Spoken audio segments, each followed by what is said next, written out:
Hey everyone. Tonight we're heading somewhere a little warmer than usual. So, get comfortable, dim the lights, and maybe pour yourself a glass of something wine if you want to get in character. Or just chamomile tea if you'd like to actually sleep later. Because tonight we're wandering into ancient Rome. Not the marble Rome that politicians love to quote. Not the one that shows up on postcards with stern emperors and too many columns. No, this is Rome after sunset. Rome when the shadows stretch, when the torches flicker, when everyone pretends to go home, and then slips back out for the real business of the night. By day, Rome was empire and marble. By night, it was wine, whispers, and more perfume than anyone should reasonably tolerate in a crowded room. The nightlife of Rome wasn't just about drinking, it was theater, gambling, sex, crime, worship, gossip, and secrets. The kind of secrets whispered in alleyways or shouted in taverns, usually by someone who had overdone it on the watered wine. And the funny thing, we still have traces of it all. The complaints, the graffiti, the satire. The Romans basically left us Yelp reviews of their nightlife 2,000 years early. Now, most people imagine Rome at night as either one giant toga party or maybe something like a marble version of Las Vegas, which is not completely wrong, but it was also more complicated. Taverns and bathhouses ran late. Priests carried out secret midnight rituals. Wealthy senators lounged in triclinium's fancy dining rooms, complaining about the wine and judging who looked too sweaty.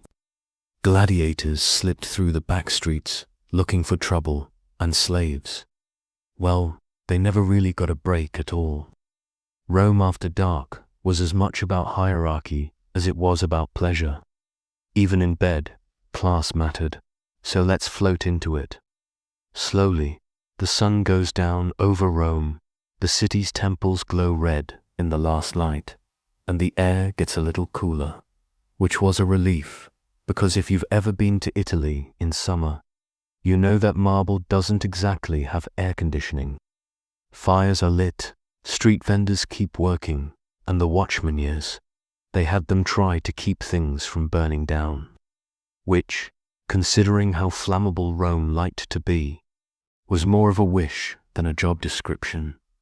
And with that, the city comes alive in a different way. Let's start with taverns. The Roman version of bars. These weren't glamorous. Forget wine. Bars with twinkling lights, these were smoky little shops called popone and capone. And they were basically the closest thing to dive bars in antiquity.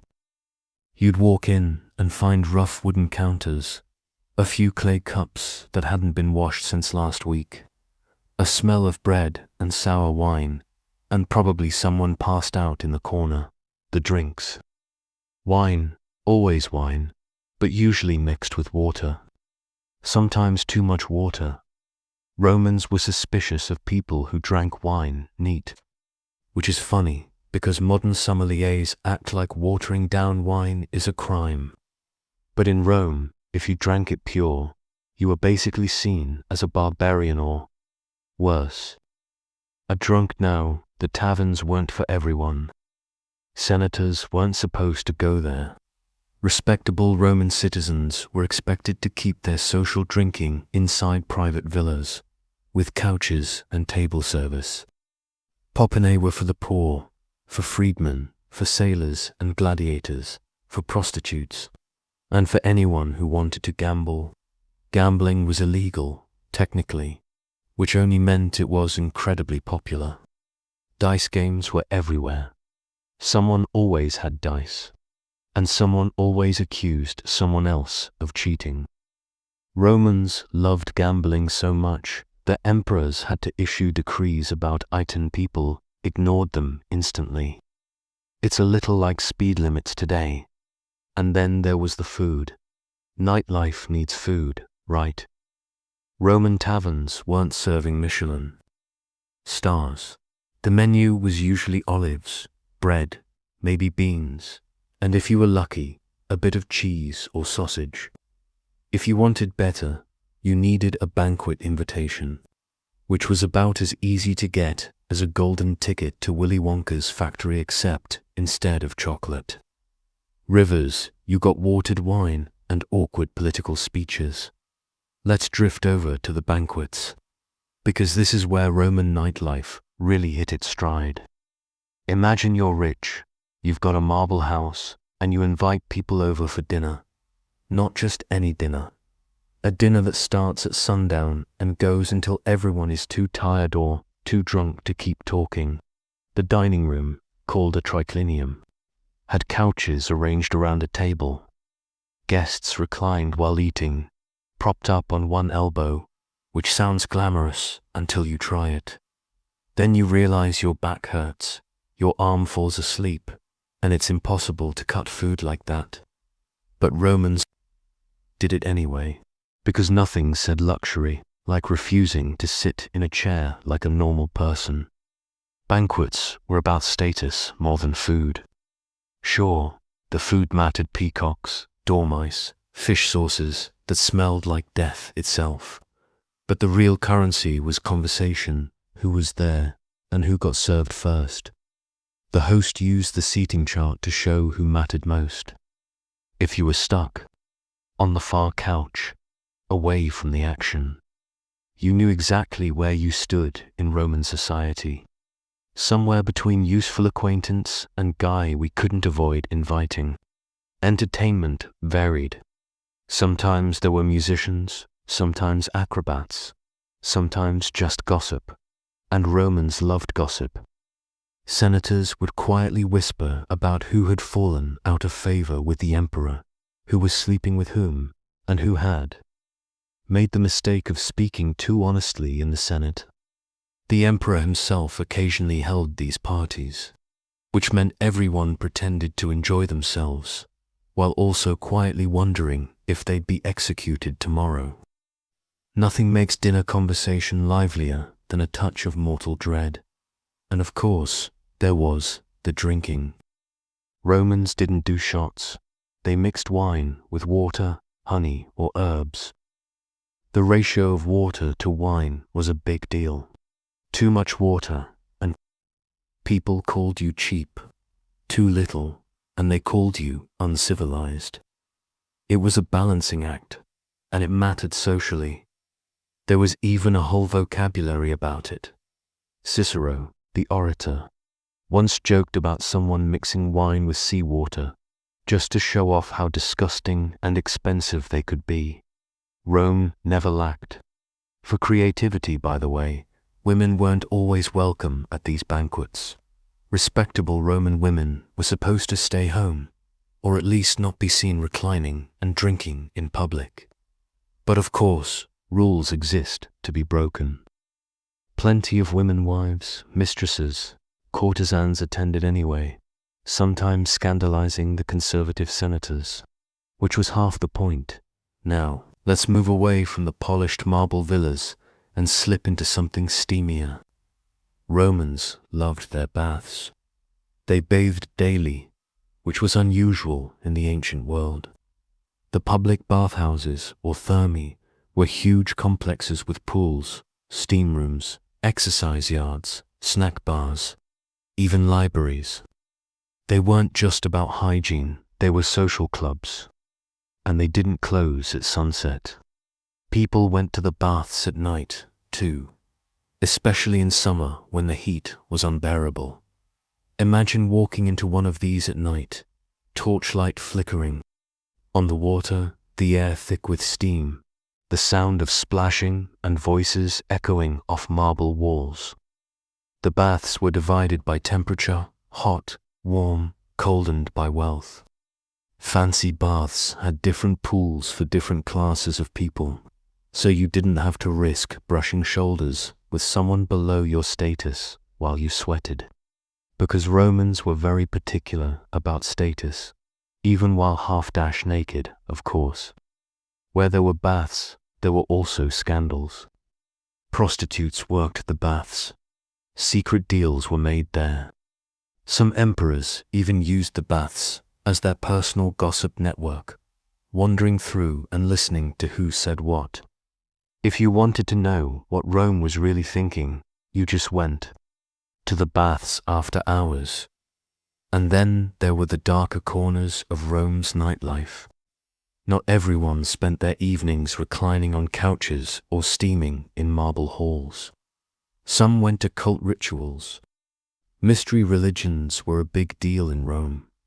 These were imported faiths from Greece, Egypt, Persia, religions that promised secret knowledge, better afterlives, or at least a sense of belonging. The rites often happened at night. Torches, chanting, incense, maybe even a little light sacrifice. Think of it as spiritual nightlife. The most famous was the cult of Bacchus, god of wine and frenzy. At one point, the Bacchic cult grew so wild that the Senate actually banned it, at least officially. Which means, of course, it just went underground. Night. Rituals made Romans nervous. Too much secrecy, too much noise, too much potential for political plots. But people kept going, because what's more tempting than forbidden religion with free-flowing wine? We also can't forget crime. Rome at night wasn't always safe. Without modern streetlights, most neighborhoods were pitch black. The city, watch patrolled, but only so much. Thieves prowled alleys. Gangs of young men, yes. Gangs existed, went out looking for fights. Even noble youths sometimes joined in, just for fun. Suetonius, the biographer, tells us that Emperor Augustus used to disguise himself and wander Rome at night to keep an eye on things, which is either admirable or just another rich guy cosplaying as one of the people. Probably both. Slaves were especially vulnerable. They were sent on errands after dark, carrying messages, money, or goods, and sometimes they never came back. Runaways disappeared into the shadows. Others fell victim to predators. The city buzzed with people, but in the dark it could feel like a jungle. And yet, people loved it. Because nightlife has always had that pulver mix of danger, excitement, and the chance to be someone else for a while. Rome was no different. Whether you were rolling dice in a smoky tavern, reclining in a marble dining room, or whispering prayers in a torchlit temple. Night was when the city loosened its toga and let out a sigh. So that's the opening glimpse. Rome at night was a city of contrasts. Elegant villas and dirty taverns, steamy baths and shady alleys, whispered prayers and drunken songs, and everyone from senators to slaves had their part to play. Next, we'll wander deeper into the taverns and gambling dens, and maybe meet a few colorful characters who made the Roman night their own. Taverns, gambling, and the shadowy corners of Rome. All right, so we've set the stage. Rome at night. Marble glowing under torchlight, alleys whispering with secrets. Now let's slip back into the Popinatha taverns and spend some time among the gamblers, the drinkers, and the people who really made the Roman nightlife tick. Because while the senators pretended to despise these places, half of them probably knew exactly where the best taverns were. They just didn't write it down on their resumes. The tavern, as I said before, wasn't glamorous, but it was alive. Imagine the smell of cheap wine, the crackle of oil lamps, the sound of dice clattering against a wooden counter, someone shouting that they won, someone else groaning that they lost, and always, in the background, the hum of gossip. Taverns were where news spread. Forget the Senate speeches. You wanted to know what Rome was thinking. You listened in. A tavern at night. Let's talk about the wine, because it was the centerpiece. Roman wine wasn't what you'd order at a nice Italian restaurant today.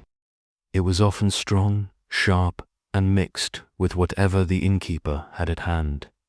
Water, herbs, honey, even chalk sometimes. Yes, chalk, because nothing says good vintage like a handful of crushed limestone, and yet people drank it gladly. Drinking was as much about the act itself as about taste. Wine was democracy in liquid form. Everyone drank it. The difference was in the quality. Rich people had Falernian wine, aged in amphorae, carefully sealed. The poor had whatever the tavern poured into a clay cup, probably from a jar that had been open a little too long. There's a famous wall painting from Pompeii showing a tavern.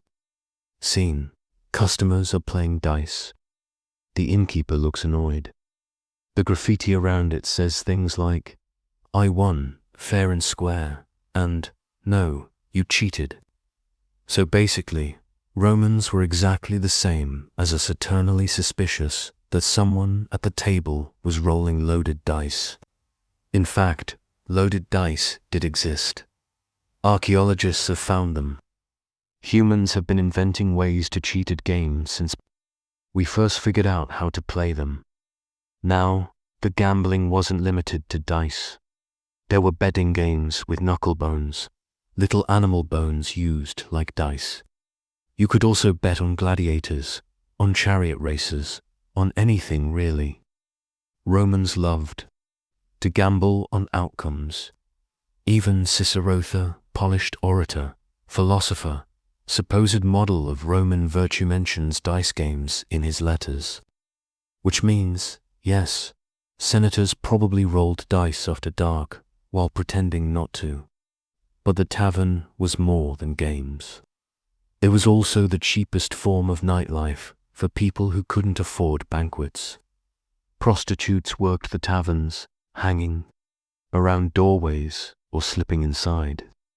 Some taverns doubled as brothels. Others were simply places where the lonely went to find company for the night. Respectable Romans looked down on this, but again, their letters and jokes make it clear they knew exactly how it worked. And of course, there were brawls. Because what's a tavern without someone throwing a punch? Roman satire is full of references to drunk men fighting in the street. Usually over gambling debts, sometimes over women, and often just because someone looked at someone else wrong. Juvenal, the satirist, complained about rowdy tavern-goers keeping the city noisy at night, which means that while rich Romans tried to sleep in their villas, the rest of the city was basically one big block party with dice and fistfights. But let's not leave out the food, because taverns had their specialties: bread, olives, beans, porridge, sausages, cheese. One tavern in Pompeii had a fresco of different dishes painted right on the counter, like an ancient menu board. You could point and choose, in case you were too drunk or too illiterate. Ask. Prices were cheap, which made taverns essential for working-class Romans. For many, it was easier to eat out than to cook at home. Not because they were lazy, but because most Roman homes didn't even have proper kitchens. Apartments were cramped, smoky, and not designed for cooking. So, taverns filled that gap. Night after night, they kept the city fed. Now, if you wandered out of a tavern late at night, you might find yourself face to face with another piece of Roman nightlife: the street gangs. Yes, gangs existed. Groups of young men, sometimes rich, sometimes poor, roamed the city, looking for trouble. One famous gang was led by Clodius Pulcher, a politician in the late Republic. His supporters were basically hired thugs. They clashed with rival gangs, disrupted elections, and generally made life chaotic. Rome's nightlife wasn't just dice and wine, it was political street fights under torchlight.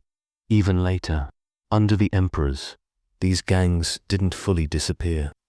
Juvenile mischief, mugging, assaults, they were all part of the after-dark landscape.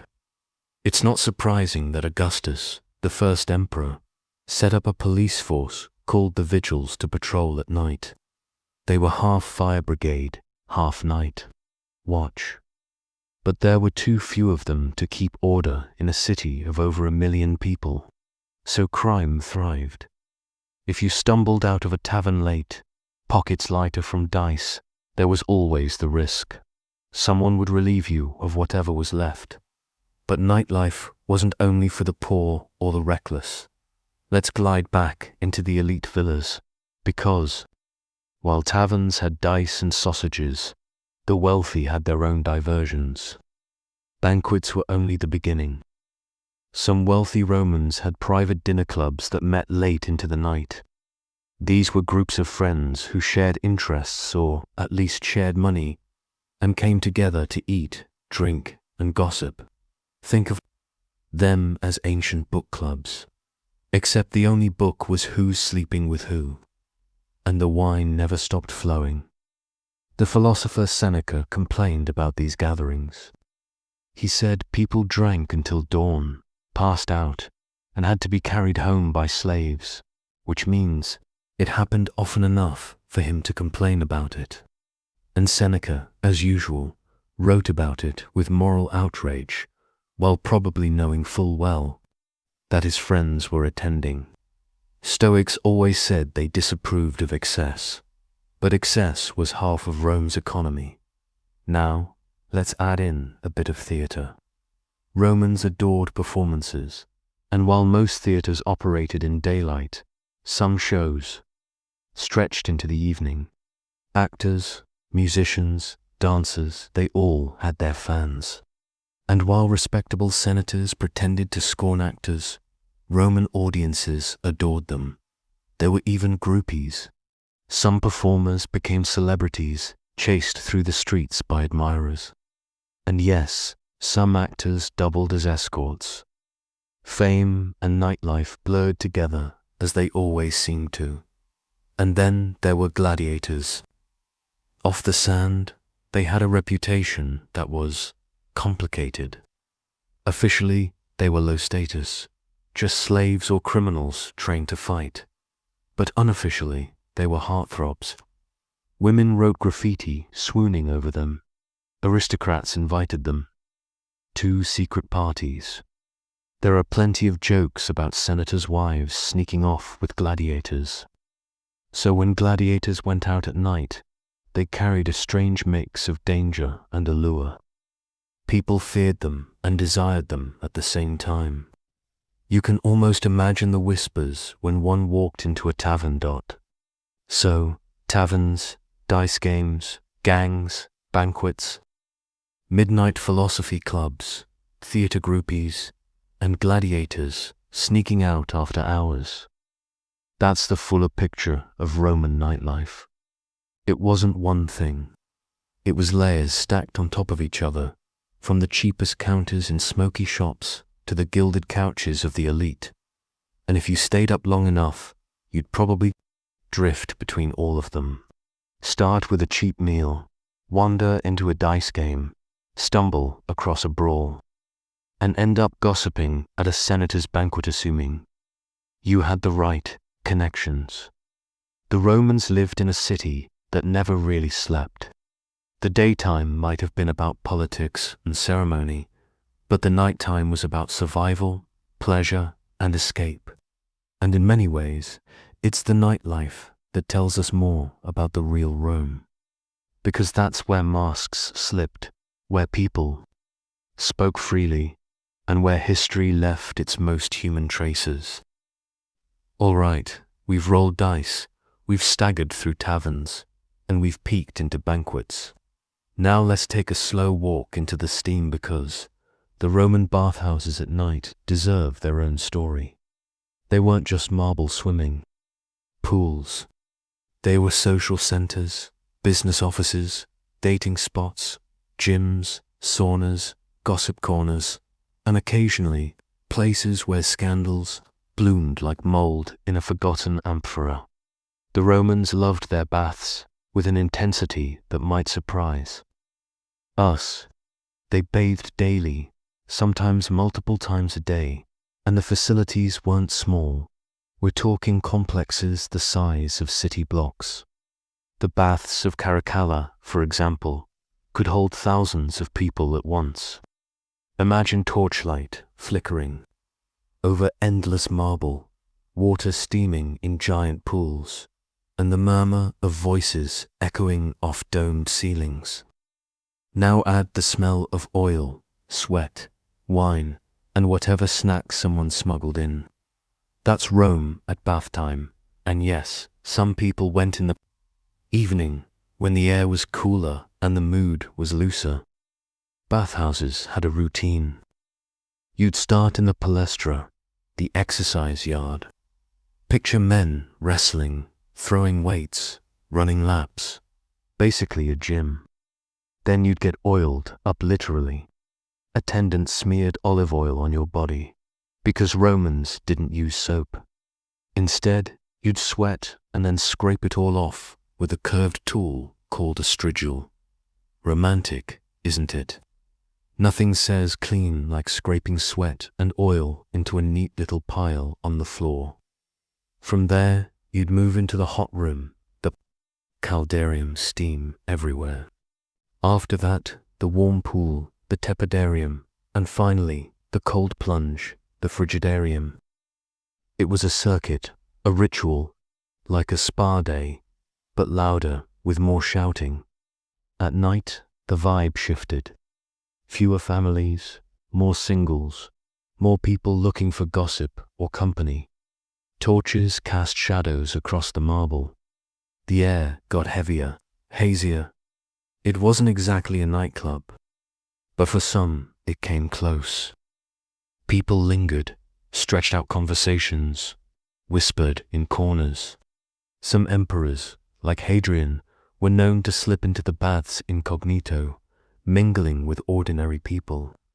Others, like Elagabalus, turned baths into playgrounds for excess, filling pools with rose petals or pretending he was a god among mortals.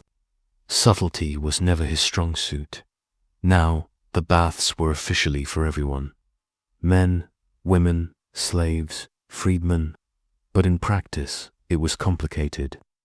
Most baths had separate hours for men and women, though there were times and places where they mixed. Moralists, like Seneca and Pliny, the elder, wrung their hands about mixed bathing, warning it led to temptation, which, let's be honest, was probably exactly why some people liked it. The rule books said one thing, but Roman life had a way of quietly ignoring rules after dark. And then there was the sex. Not officially, of course. Bathhouses weren't brothels, but with shadows, steam, and a lot of naked people in one place. Things happened. Some baths were infamous for it. Prostitutes worked the halls. Lovers arranged meetings there. Satirists like Martial wrote verses about accidental encounters in the steam room. It was one of those open secrets. Knew, but everyone pretended not to know, unless they wanted to make a joke about it later. Baths also doubled as business hubs. Senators sealed deals there. Merchants found clients. Poets recited verses to anyone willing to listen. At night, when the day's formalities were done, business blended with pleasure. Imagine a sweaty, half-naked senator trying to negotiate trade tariffs while his rival wiped oil off his chest. That was Rome, and people wondered why politics always seemed messy. But politics aside, gossip ruled the baths. Who was in favor with the emperor? Who had embarrassed themselves at dinner? Who was rumored to be plotting something in secret? Romans didn't have tabloids, but the baths came close. If you wanted to know the mood of the city, you listened in the steam room. It was basically Twitter with more humidity. We should also talk about the architecture, because it shaped the experience. Imagine giant vaulted ceilings, mosaics of gods and sea creatures, marble statues looming in the mist. At night, torchlight made everything shimmer. Pools glowed. Shadows danced across frescoes. For someone from a small village, stepping into a bathhouse at night must have felt like entering another world, part temple, part playground, part marketplace. And because the Romans were Romans, food and drink weren't far away. Vendors set up stalls around the baths, selling nuts, cakes, wine. People came not just to bathe, but to eat, drink, and linger. Some even brought dogs. Yes, there are references to dogs wandering bathhouses, which means if you're picturing a sleepy nighttime soak, also picture a stray dog trying to steal your bread roll. Rome never lacked for ambience, but for all their grandeur, baths also sparked anxiety. Stoic philosophers grumbled that people wasted too much time there. Some Christians later condemned them as sinful. Even within pagan Rome, moralists worried about decadence. Cleanliness was one thing, but lounging all night in scented water, chatting up strangers, and sneaking into dark corners that looked suspiciously like luxury. And Romans, oddly enough, liked to complain about luxury while indulging in it. Still, the baths endured. They became one of the city's defining features. Rich or poor, senator or slave, you could find your way into the steam. At night, they offered a different kind of community than the tavern or the banquet. Less food, more sweat, less dice, more whispers. A place where Rome's social layers rubbed together, sometimes literally, and everyone went home smelling faintly of olive oil. So, as the torches burned low and the marble floors glistened with steam, the Roman baths at night offered their own version of nightlife. Not wild parties, not quite temples, but something in between. A place where the empire's pulse beat quietly under the cover of mist. Next, we'll step into the stranger side of Roman nights, the secret cult rituals, the torchlit ceremonies, and the gods who only came out after dark. So far, we've had dice games, tavern brawls, reclining banquets, and steamy baths, all very physical. But Rome's nightlife wasn't only about food, drink, and sweat. It was also about the gods, or at least the mysterious ones that came out after dark. Religion in Rome was complicated. On the surface, it looked orderly. Temples in daylight, priests in proper robes, sacrifices on schedule, very official, very public. But once the sun went down, things got stranger, because night was the time for secret rituals, imported cults, and whispers about salvation that you wouldn't hear in the forum. Let's start with the cult of Bacchus. Dionysus to the Greeks, Bacchus to the Romans, the god of wine, ecstasy, and letting go. His cult was imported from Greece and took root in Italy. The rituals, called bacchanalia, were originally small, private, and maybe not that wild. But then they grew. Night meetings, lots of wine, music, dancing, initiations. You can imagine what the Senate thought of that. Absolute panic. In 186 BCE, the Senate cracked down on the Bacchic cult, accusing it of moral corruption, political plotting, and pretty much everything else they could think of. They passed a law banning the gatherings, or at least restricting them heavily, which, of course, only made the cult more intriguing. Nothing attracts followers like being forbidden. Roman writers described the bacchanalia as chaotic orgies of wine and madness, which might be an exaggeration. Roman elites loved to frame other people's fun as dangerous to society, but there was definitely wine, and definitely nighttime chanting and dancing. Imagine torchlit processions slipping through back alleys, drums pounding, masks gleaming in the dark. Even if the reality was tamer, the vibe alone was enough to unsettle conservative senators who preferred their rituals in daylight with neat sacrifices and boring prayers. Then there were the mystery religions. These weren't Roman inventions. They came from Egypt, Greece, and the East.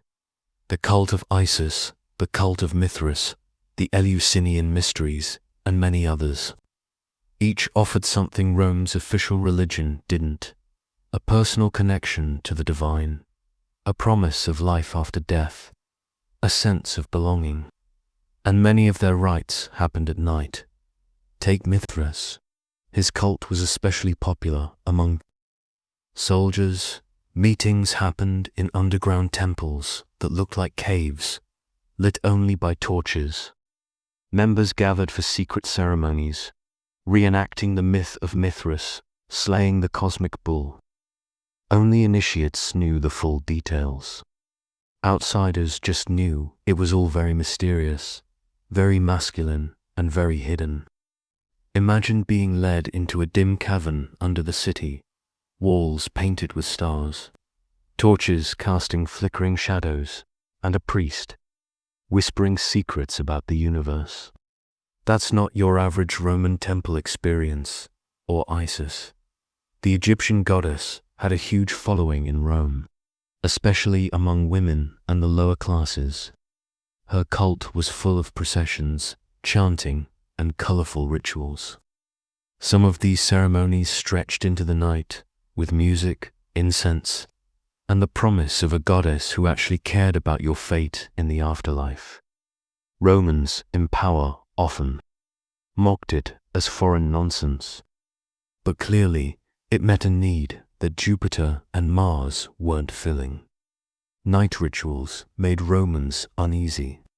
The idea of large groups meeting in secret after dark was politically dangerous.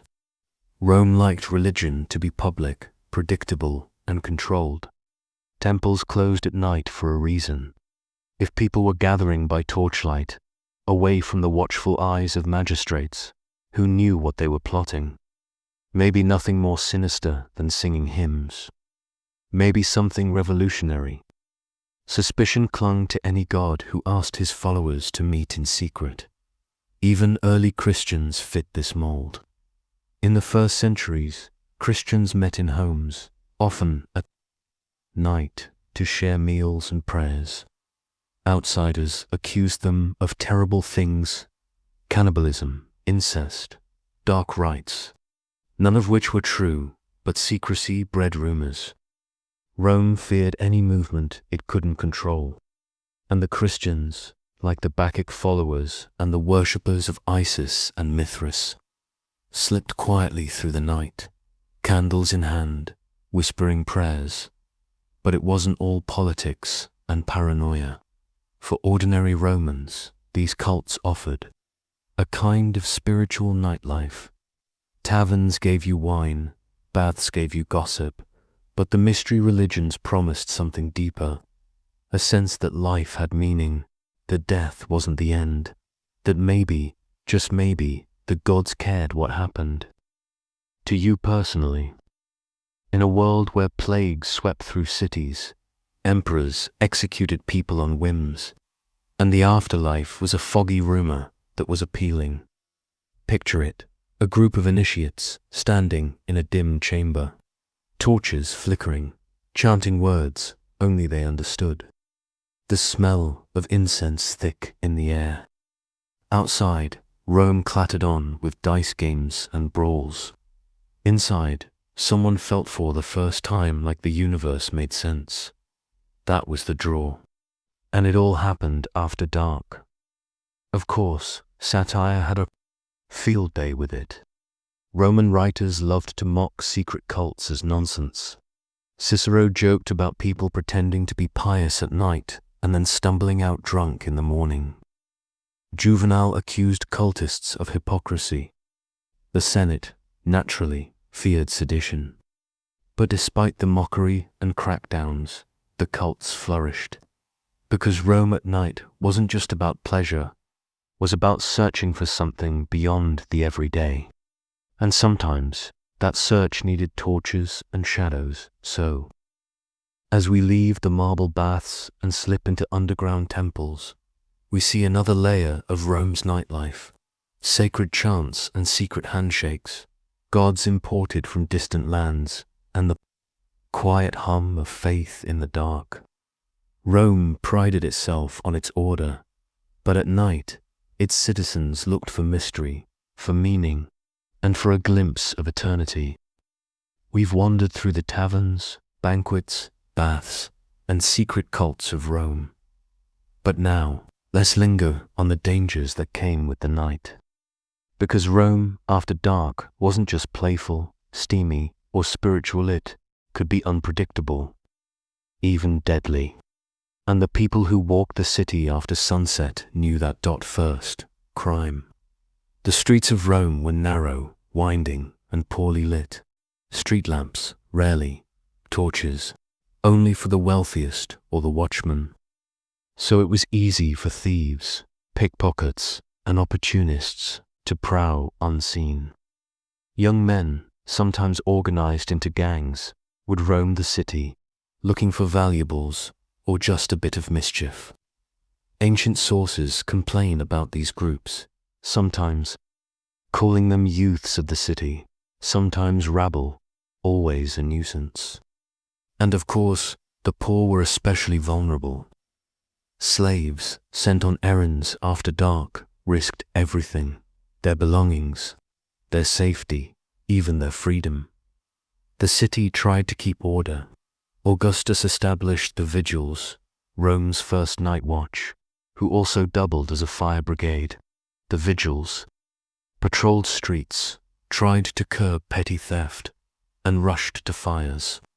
But the city was huge, of 1 million people, and the patrols could only cover so much ground. Crimes went unpunished simply because no one saw them. And in a city of alleys and shadows, it was easy to disappear. Imagine walking through a dimly lit neighborhood, and suddenly someone bumps into you, lighter in hand, and you realize half your belongings are gone. That was a standard Roman night. Then there were fires. Rome was, by design, a bit flammable. Buildings crammed together, wood used for construction, oil lamps and torches everywhere. A single accident could spark a blaze that spread quickly. The vigils were constantly on call, but Rome burned repeatedly. Nero's Great Fire is famous, of course, but smaller fires happened all the time. Nighttime was especially dangerous because no one was watching closely, and a fire could consume a street before anyone realized it.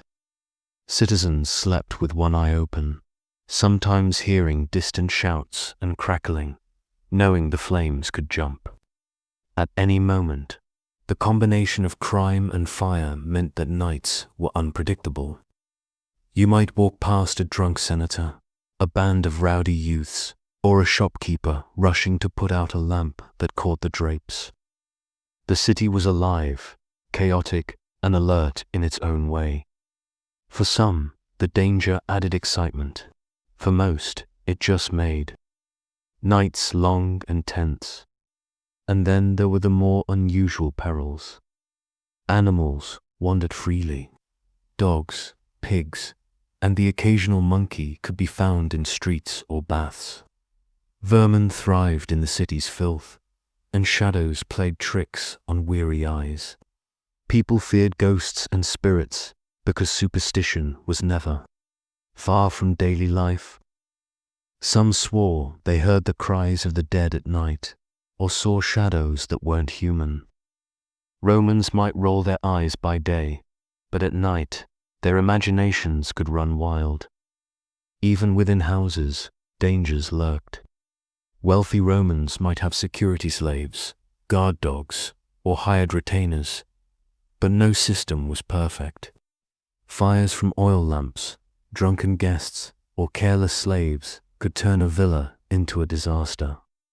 The lower classes, living in blocks often several stories, tall-faced collapse, risks, overcrowding, and poor lighting. Nightfall didn't bring rest, it brought caution. And yet, people still ventured out. They went to taverns, baths, and secret rituals. They gambled, flirted, whispered secrets, and listened to gossip. They knew the risks, but nightlife offered something the day could not: freedom, indulgence, and a sense of living outside the strict rules of society. The city had structured by day. By night, that structure loosened. Shadows grew long. Torches flickered. Dice clattered. Gossip floated. Through alleys, wine spilled. And life, in all its Roman chaos, continued. In fact, some Romans were drawn to the night precisely for that reason. Wealthy youths seeking thrills, philosophers wanting quiet corners to think and gossip, courtesans and gladiators moving through. The city like actors in a living theater. Nighttime offered anonymity and liberation. It also offered a mirror of the city's character, brilliant, messy, alive, dangerous, and endlessly fascinating.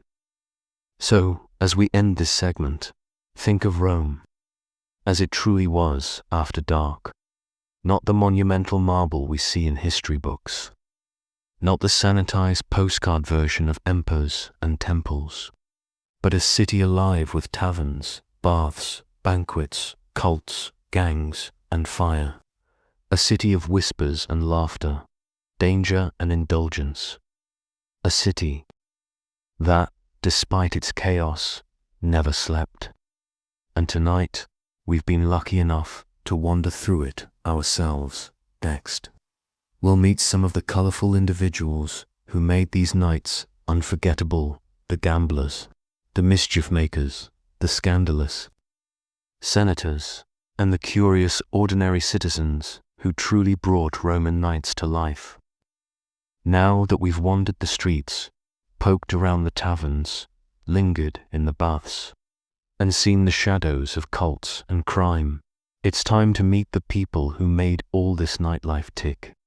Because Rome isn't just a city or a collection of buildings, it's its inhabitants and their choices, quirks, and occasionally ridiculous habits made the night truly interesting. First, the gamblers. They were everywhere because, as we've discussed, Romans loved to gamble. Dice games, knucklebones, betting on chariot races, or gladiators pick a game, and someone was probably cheating at it. Some gamblers were professionals, skilled in reading others' tells, rolling dice with dexterity, and occasionally intimidating opponents into handing over more than luck could earn.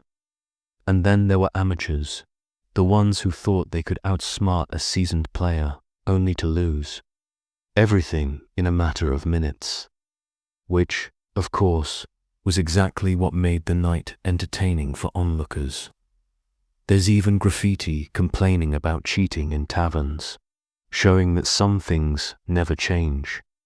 Next, the mischief makers.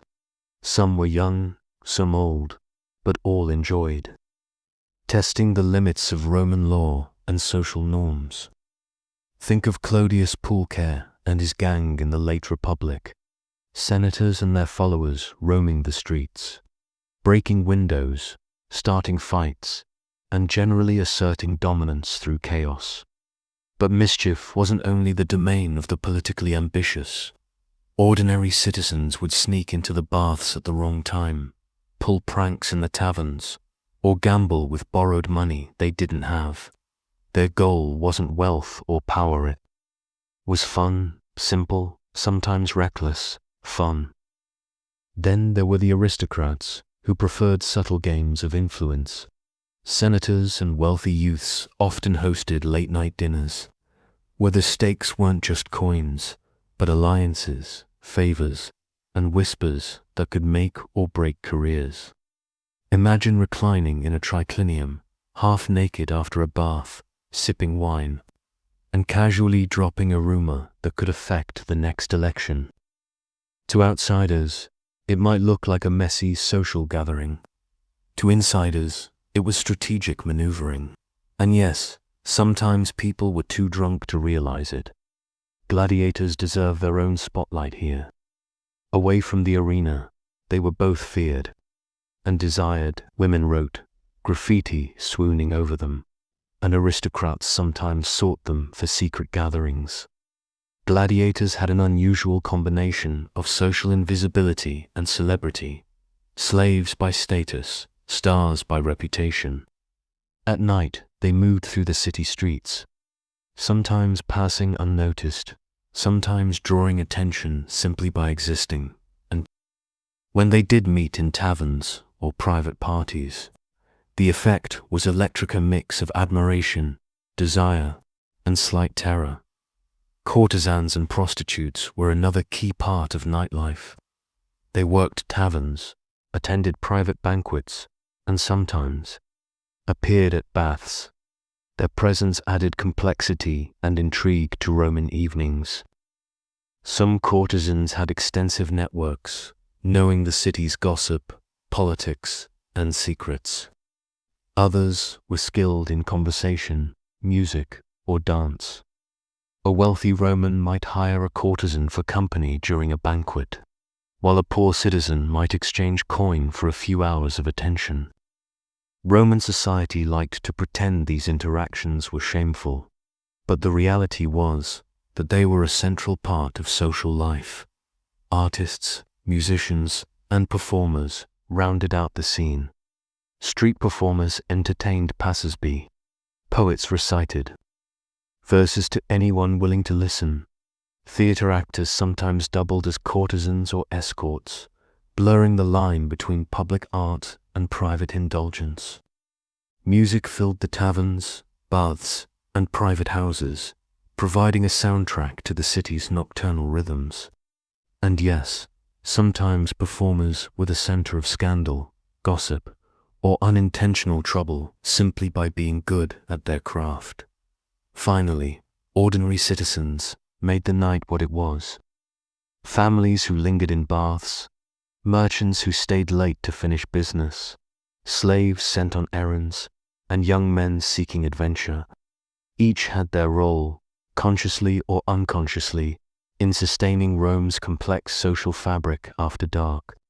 Even the quietest Roman, sitting at a tavern corner with a cup of watered wine, was participating in the city's nightlife. They listened to gossip, watched the chaos, and returned home to sleep with the sounds of the city in their ears. So when you imagine a Roman night, think beyond emperors, senators, or epic battles. Think dice rolling, whispers in corridors, steam rising in baths, torchlight flickering in hidden temples, and the subtle interplay of ordinary and extraordinary people. Rome's night was a living tapestry, woven from the actions of gamblers, mischief makers, aristocrats, gladiators, courtesans, performers, and the everyday citizen. Each thread mattered. Next, we'll explore the interplay of wine, gossip, and political intrigue, and how even inebriated nights could ripple into the very heart of Roman power. By now, we've seen the streets, taverns, baths, cults, and characters of Rome at night. But there's another dimension that often gets overlooked, the politics of the night. Because in Rome, even inebriated whispers could have consequences, and even casual gossip could ripple through the corridors of power. Let's start with the wine. It's everywhere in Roman nightlife, watered or otherwise. Wine lubricated tongues and loosened inhibitions. Even the most disciplined senator could let a comment slip under the influence of a good Falernian or a robust, cheap tavern blend. Wine didn't just intoxicate the body, it intoxicated conversations, turning private complaints into public scandals if they leaked. Tavern gossip, of course, was often considered unreliable by the elite. But Rome's elites knew better. Letters and memoirs from the period suggest that some senators and wealthy citizens sent spies or just well-placed friends to listen in on tavern talk. It was a low-cost intelligence network. You could learn who was in favor with the emperor, who had offended a magistrate, or which family was planning an elaborate social slight. And since people spoke more freely at night, when the city's noise and shadows offered anonymity, these whispered pieces of information became valuable currency. Banquets also served as political arenas. By day, senators debated laws and alliances. In the forum, by night, they nursed wine and listened carefully to friends and rivals in a triclinium. Seating arrangements, the choice of wine, and even who was invited or excluded were all laden with meaning. A well-timed toast could signal support, a sarcastic remark could be a slight, and a whispered rumor could alter allegiances. A late-night gathering wasn't just leisure, was a subtle, ongoing game of influence. Gladiators and courtesans also played roles, albeit indirectly. A senator's fondness for a particular gladiator or courtesan could shift alliances or incite envy. Gossip about these associations circulated quickly in taverns and private homes. Even a seemingly trivial rumor could affect political outcomes. Roman society, despite its obsession with public virtue, was deeply responsive to perception, and the night provided fertile ground for manipulating it. Some emperors, famously, took an interest in the nocturnal habits of their citizens. Augustus, for instance, would sometimes wander the streets incognito, listening to rumors and observing behavior. It was part surveillance, part curiosity, even if a citizen didn't realize it. Their casual nighttime conversation might be recorded in some form and remembered used later. It gave power to those who paid attention and a sense of unpredictability to the rest. The more decadent emperors, like Nero and Elagabalus, blurred the line between indulgence and political performance. Their nocturnal activities, lavish parties, secret rituals, or public spectacles were simultaneously entertainment and propaganda. A wine-soaked night could reinforce authority, provoke scandal, or test loyalty. For the ordinary Roman, these excesses were spectacle and gossip fodder. For the elite, they were potential levers in a subtle and complex political game. Nighttime was also when alliances formed and fell apart in private spaces. A shared drink could forge trust. A careless comment could ruin it. Romans were adept at reading context, body language, and the tone of an offhand remark. Even in relaxed social settings, each word carried weight.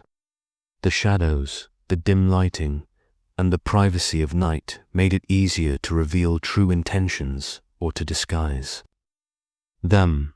For common citizens, gossip had social value rather than political.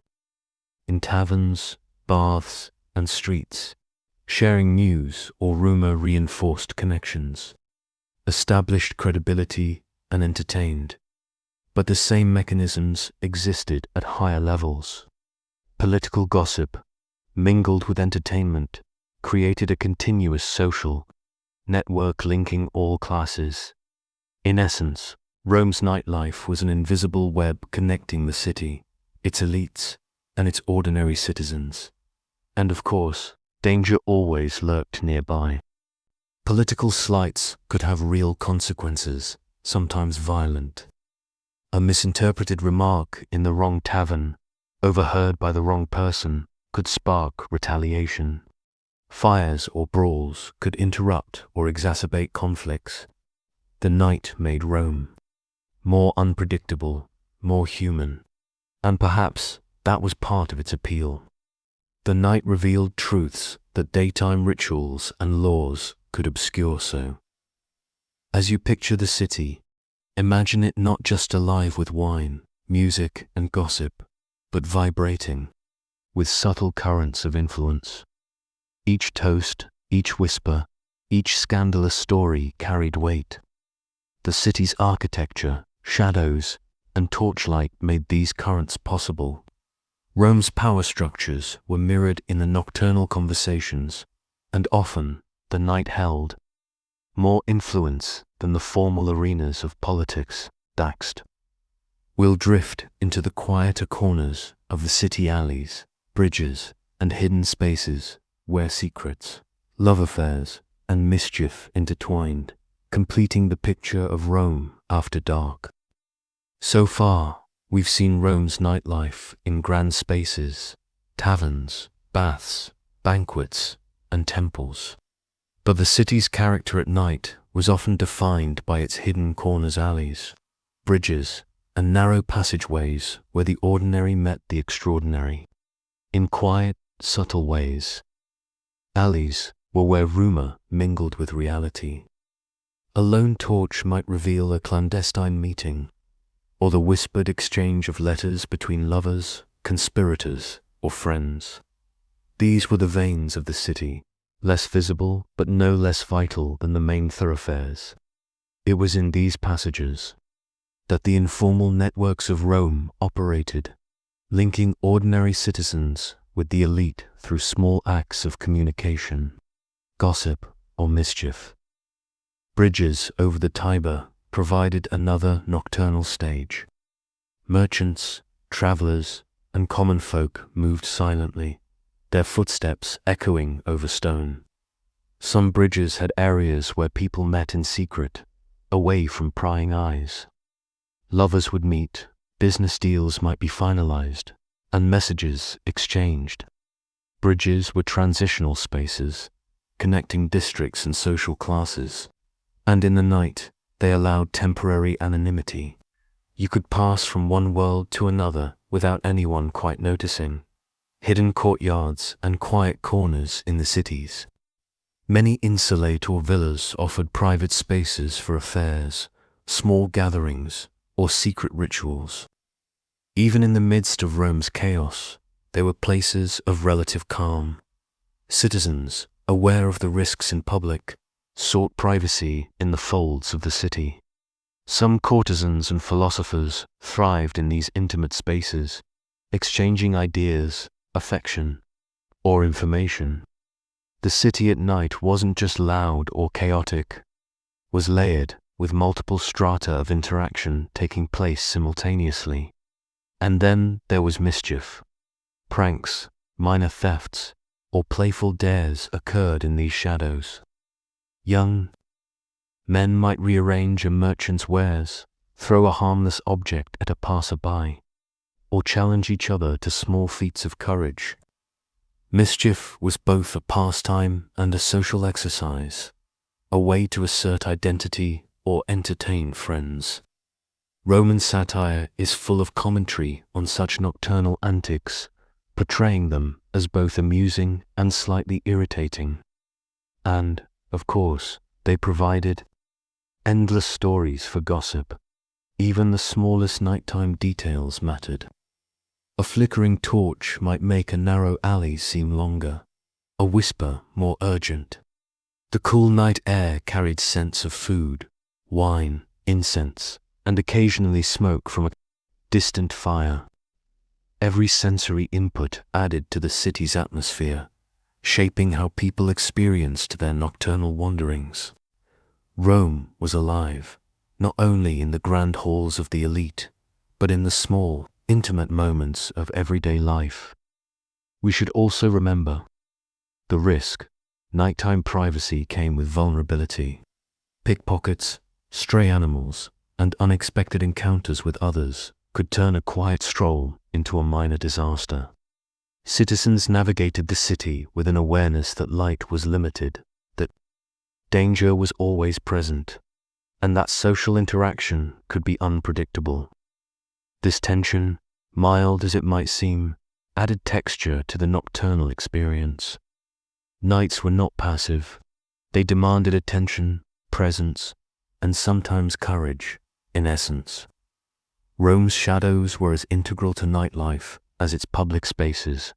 The city's character was revealed not just in taverns or temples, but in these quieter corners where human behavior could be observed in its most unfiltered form. Love, mischief, secrets, and quiet plotting coexisted, creating a layered and dynamic nocturnal life. As we conclude this segment, imagine slipping through these alleys and bridges, glimpsing secret exchanges, laughter, whispered conversations, and fleeting encounters. It's a subtle, almost poetic side of Rome at night, less flamboyant than the baths, less chaotic than the taverns, but no less essential to the city's character. Next, we'll slowly draw our exploration of Roman nightlife to a close, reflecting on the overall rhythm, the human stories, and the lingering impressions of a city that truly never slept. And so we arrive at the final stretch of our journey through the secret nightlife of ancient Rome. By now, we've wandered taverns, followed gamblers and mischief makers, lingered in baths, observed secret cults, witnessed the city's perils, and slipped through alleys and bridges. It's been a long, meandering exploration, exactly as a Roman night might unfold if you had the patience to walk its streets quietly, watching, listening, and absorbing every small detail. Rome after dark was a city of contrasts. The grandeur of temples and marble baths existed alongside narrow, shadowy alleys. The luxurious banquets of senators sat near noisy taverns filled with ordinary citizens. Silence mingled with the murmur of voices, the clatter of dice, the splash of water, the crackle of fires, and the distant shouts of street gangs. The city was alive in every sense, its energy layered, unpredictable, and quietly intoxicating. The characters of the night made it what it was. The gamblers, mischief makers, aristocrats, courtesans, gladiators, performers, and ordinary citizens all contributed threads to the city's nocturnal tapestry. Some sought entertainment, others power, others love or secrecy. All interacted in ways that blurred the lines between public and private, sacred and profane, leisure and politics, wine, gossip, and subtle political maneuvering underscored nearly every interaction. A toast could be a gesture of alliance. A whisper could spread a rumor that changed the course of a career, and a careless comment might ignite tension. Nights offered both opportunity and risk. In the shadows, the everyday and the extraordinary coexisted, creating a city that was dynamic, dangerous, indulgent, and endlessly human. The nocturnal rituals of the baths, the secret cults, the midnight whispers across bridges, and the playful mischief in alleys remind us that Roman life was never entirely visible in the daylight.